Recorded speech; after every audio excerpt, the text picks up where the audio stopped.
Hi guys, welcome back to another game review. Today I'll be talking about a game called Satisfactory.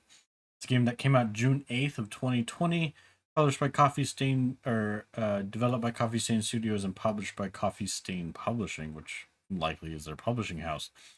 Um, Pretty much what it is a sandbox development and construction game set on an alien planet.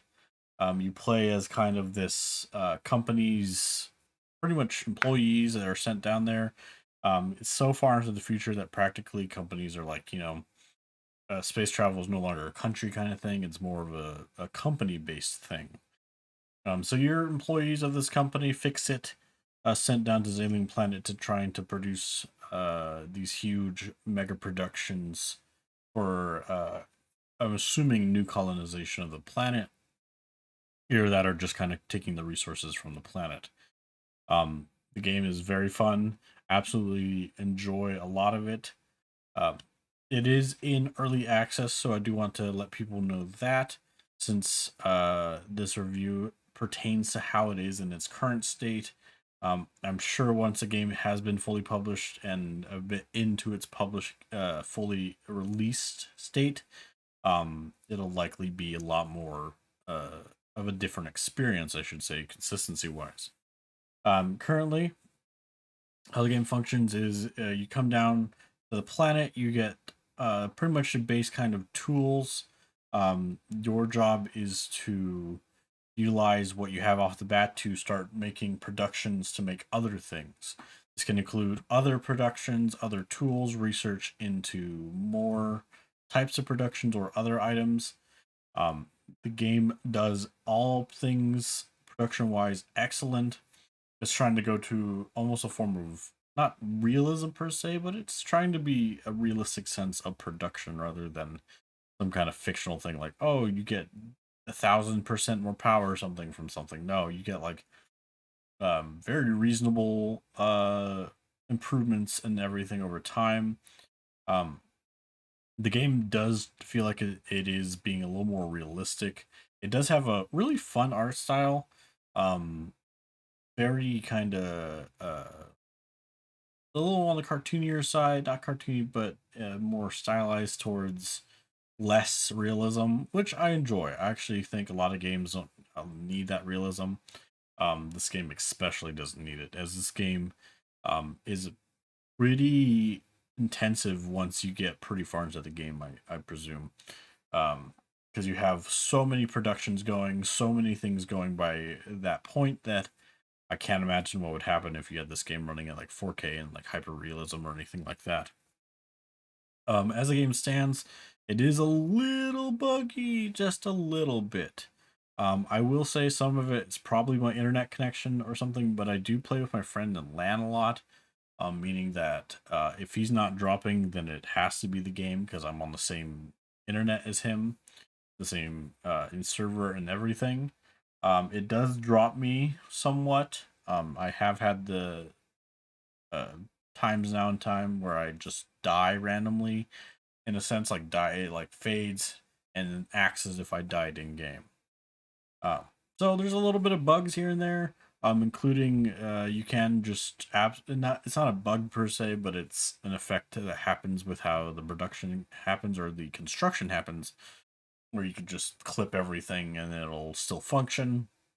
I don't think that's an issue. I don't think that's something that they're like a bug or nothing. I think it's just how they produce the game. They're like, hey, if you don't mind it clipping, then it can clip, and I think that works pretty well because sometimes if you want a production to work, sometimes it won't be perfectly uh clean looking or anything like that.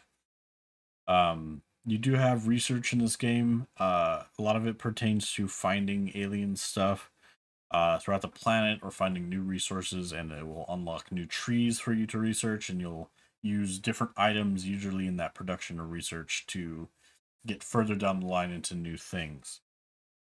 Of course, the game does have alien life on it, a few different types, and a lot of them are hostile. They recently, in the last update, just introduced the ability to turn them off to either responsive, which is like they attack you when you attack them, or just completely passive, meaning they don't attack at all.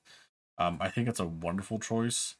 The aliens are really cool, and it's an interesting thing that you can devote some of your time just to going around looking at them or trying to harvest things from them to utilize into research.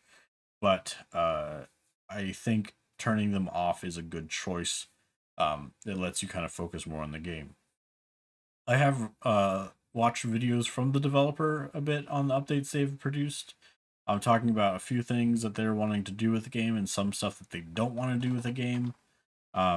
Some people apparently wanted a bunch of kind of wear and tear functionality where things will break down and you'll have to fix it. They don't want to do that. I think that's a good one. Seeing as how a lot of the game's already pretty intensive math wise or production wise as is, you don't really want to add on another thing. Um, it's a pretty massive map they give you off the bat. They don't plan on giving you different maps. Maybe way down the line they might. But from the looks of it, they are trying to really get this map cleanly and perfect as is. That way they can focus on other things once it has been produced. Um, a few things you may encounter throughout the game are things like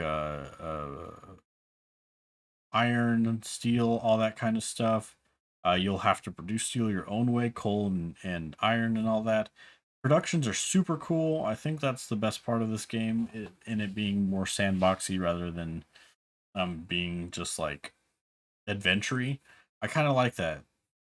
I don't particularly always want adventure in these kind of games. If I want something that's more brain focused, I'd rather have it that than having to always have adventures or something like that.